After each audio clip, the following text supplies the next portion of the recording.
लाखों टन वजनी जहाज एक चैम्बर में दाखिल होता है, फिर उस चैम्बर में पानी की मिकदार बढ़ाई जाती है, यहाँ तक कि अपने से ज्यादा बुलंदी पर मौजूद दूसरे चैम्बर के बराबर पहुंच जाता है, जिसके बाद दूसरे चैम्बर के दरवाजे खोल दिए जाते हैं और जहाज अगले चैम्बर में दाखिल हो जाता है। दोस्तों, जहाज को लिफ्ट की तरह उठाने के मनाजिर सुनने और देखने में छोटी कहानी या अफसाने जैसे लगते हैं, लेकिन ये मनाजिर कोई कंप्यूटर का कमाल नहीं बल्कि हकीकत है। ये कहानी है नहर पनामा की, जिस पर सालाना अरबों डॉलर की तिजारत का इन्हिसार है और जिसको बनाने के लिए किसी जंग से ज्यादा लोगों ने कुर्बानियां दी।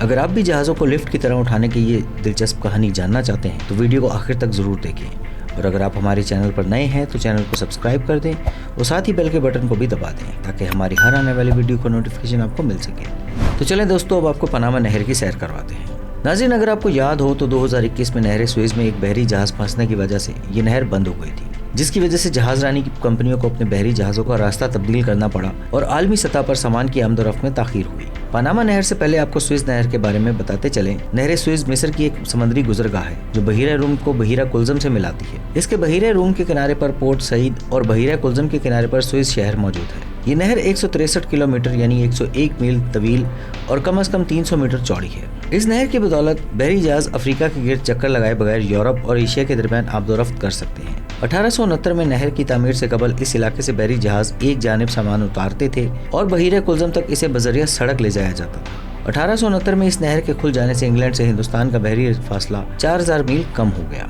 दोस्तों, अब आपको नहर सुएज की अहमियत का अंदाजा हो गया होगा, तो चलें अब आपको नहर पनामा के बारे में बताते हैं, जहां जहाज़ों को दर्जनों मीटर उठाकर दूसरी तरफ पहुंचाया जाता है। पनामा नहर वस्ती अमेरिका के मुल्क पनामा में वाक़ है, जिसके जरिए बहरी जहाज बहरे ओकेयानूस और बहरुल काहिल के दरमियान सफ़र कर सकते हैं। इस नहर की तैयारी इंजीनियरिंग के मंसूबाजात की तारीख का सबसे बड़ा और मुश्किल तरीन मंसूबा था। इसकी तामीर से इलाके में जहाज रानी पर इंतहाई मस्बत असरात मुरतब हुए। इससे पहले जहाज बरे-आज़म अमरीका के गिर्द चक्कर लगाकर रॉस हार्न से बहरुल काहिल में दाखिल होते थे। इस तरह न्यूयॉर्क से सैन फ्रांसिस्को के दरमियान बहरी फासला 9500 किलोमीटर हो गया था, जो रॉस हार्न के गिर्द चक्कर लगाने पर 22500 किलोमीटर था।